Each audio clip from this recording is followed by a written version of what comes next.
Hello friends, hello everyone. आज फिर से एक नया वीडियो, फिर से एक बहुत ही साइंस की बहुत ही इंटरेस्टिंग चीज़ जिसकी आज हम लोग बात करेंगे और उस पर चर्चा करें। उससे पहले बता दें कि जिन लोगों ने सब्सक्राइब किया हुआ है, आप लोग लाइक या कमेंट करके ज़रूर बताइए कि आपको वीडियो कैसा लगा, कितना एक नॉलेजफुल वीडियो लगा। जिन्होंने सब्सक्राइब नहीं किया हुआ है, अगर आपको वीडियो पसंद आता है तो आप लोग लाइक करिए, सब्सक्राइब करिए और कमेंट पे भी बताइए कि आपको वीडियो कैसा लगा। तो जिस विषय पे आज बात करेंगे, फिलहाल सभी लोग जानते हैं कि अभी पिछले 2 साल से हम लोग लगातार कोरोना से झूल रहे थे, अब जाके उससे निकल के आए हैं। उसके पहले एक बड़ी प्रॉब्लम आ रही थी, चीज़ों की बार बार चर्चाएं हो रही थी। वो हमारा सब्जेक्ट था ग्लोबल वार्मिंग। तो आज उसी चीज़ को जानेंगे, ग्लोबल वार्मिंग होता क्या है, क्यों होता है और उसके कितने साइड इफ़ेक्ट हैं, उस चीज़ को हम लोग जानेंगे। तो आज का सब्जेक्ट हमारा होगा ग्लोबल वार्मिंग। ग्लोबल वार्मिंग जो है एक अलग चीज़ है, नेचर की अलग चीज़ है। तो इसको समझने के लिए पहले कुछ चीज़ें अलग से जानते हैं। कुछ गैसेज होती हैं, एक होती है carbon dioxide, nitrous oxide, chlorofluorocarbon, vapour और एक ओजोन।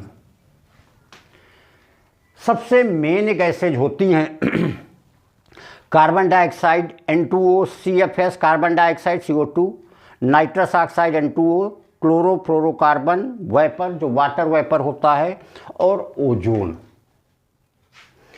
आज के 3-4 साल पहले याद हो, बड़ी यही ग्लोबल वार्मिंग, करीब 5-7 साल हो गए, ग्लोबल वार्मिंग की बहुत ज़्यादा चर्चाएं हो रही थी, क्योंकि उसमें एक चीज़ बड़ी नेचर में अकर हो रही थी। जो हमारी सनलाइट आती है उसे बोलते हैं, जो हमारा अपर लेयर है वो ओजोन का है। और ओजोन की एक खासियत क्या होती है, जिसकी यहाँ पे अभी बात होगी, कि वो जो कॉस्मिक रेज, अल्ट्रावायलेट रेज आती हैं सन से, बहुत ही हाई फ्रिक्वेंसी लाइट होती हैं, जो हमारी ह्यूमन लाइफ पे बहुत ज़्यादा असर डालेंगी, उनको वो ट्रैप कर लेती हैं, मतलब उनको वहीं पे सोख लेती हैं। तो उनका असर जो हमारे नीचे अर्थ पे बहुत ही कम आता है। और ये बोला जा रहा था कि अंटार्कटिका के आसपास जो है ओजोन लेयर काफ़ी ज़्यादा वहाँ होल हो गया है, जिसकी वजह से वो कॉस्मिक रेज ज़मीन पे, अर्थ पे आ रही हैं। तो चलिए उसकी बात हम लोग बाद में बीच में करेंगे। ये जो गैसेज हैं carbon dioxide, N2O, chlorofluorocarbon, vapour और O3, जो ओजोन है, इनका एक नेचुरल नेचर होता है हीट ट्रैपिंग नेचर। मतलब ये इन्वायरमेंट जहाँ पे होंगी, जहाँ एक्सेस अमाउंट में होंगी, वहाँ पे हीट को ट्रैप कर लेती, पूरी की पूरी हीट वहाँ पे सोख लेती हैं।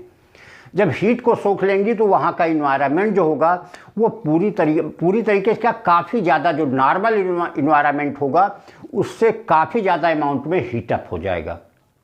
हीटअप हो जाएगा तो वहाँ का टेम्परेचर जो है वो राइज कर जाएगा। राइज करने का देखिए, अब जहाँ ठंडी है कुछ है वहाँ तो अच्छा लगेगा, जहाँ गर्म होगा। लेकिन अगर यही नॉर्मल, जैसे अपने जो इलाके हैं, हमारे मैदानी इलाके हैं, इंडिया का इन्वायरमेंट है, ये 60-40 का रेशियो चलता है। 60% यहाँ गर्मी है, 40% यहाँ ठंडी है। कुछ पहाड़ी इलाके अलग हैं कि जहाँ पे ज़्यादा ठंडी पड़ती है, ज़्यादा अमाउंट में ठंडी हो। लेकिन हमारा जो ओवरऑल कंट्री है, इंडिया है, ये जो है उतना ठंडा नहीं माना जाता है कंपेयर टू जैसे रसिया हो गया, इंग्लैंड हो गए, न्यूजीलैंड हो गए, ये सारे के सारे बहुत ज़्यादा कोल्ड हैं। वहाँ का यहाँ का दिसंबर जनवरी, वहाँ गर्मियों में जून में ऐसा होता है। तो अगर ये गैसें ज़्यादा बढ़ जाएंगी, इसमें सबसे मेन होती है ये CO2, क्लोरोफ्लोरोकार्बन और N2O।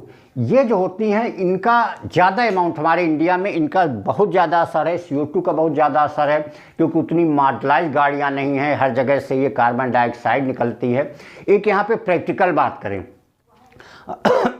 हम लोग के कॉलेज में जब प्री बोर्ड शुरू होते हैं, मोस्टली वो दिसंबर के लास्ट या जनवरी में होते हैं।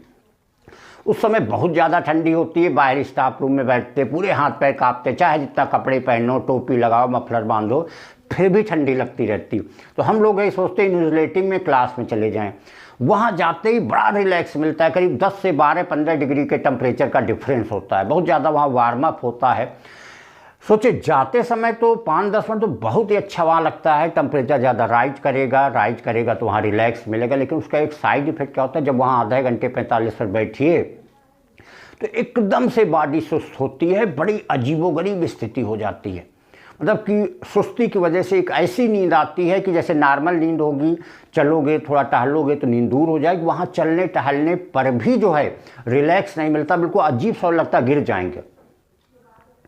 तो उसका रीज़न क्या है, क्योंकि वहाँ पे सारे लड़के सब खिड़की दरवाजे बंद हैं, 30 40 50 के अमाउंट लड़के एग्ज़ाम दे रहे हैं, ह्यूमन हैं तो कंटिन्यूसली ऑक्सीजन अंदर जा रही होगी, कार्बन डाइऑक्साइड बाहर आ रही होगी, तो लगातार वहाँ का चारों तरफ से जो कार्बन डाइऑक्साइड एक्सेस हो रही है वहीं पे पूरी तरीके से पैक हो गई है, तो उसका अमाउंट बढ़ेगा, चारों तरफ से हीट खींचेगी, तो क्लियर है वहाँ पे जो है टेम्परेचर राइज करेगा। लेकिन उसका साइड इफेक्ट जब थोड़ी देर रहोगे तो वहाँ पे क्योंकि हमें सांस लेने के लिए ऑक्सीजन की ज़रूरत है, क्लियर उसका अमाउंट कम होगा, जिसकी वजह है मेन प्रॉब्लम।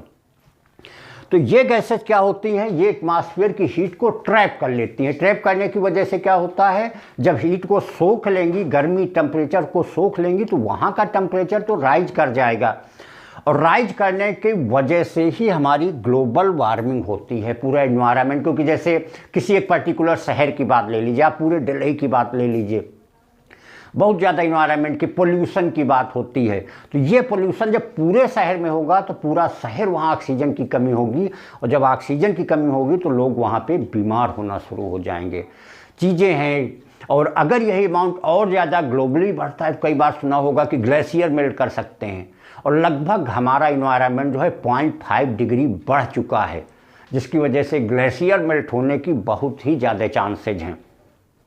और ग्लेशियर अगर मेल्ट हो गए तो हमारी अर्थ का जो एग्जिस्टेंस है, अस्तित्व है, वो खतरे में पड़ सकता है।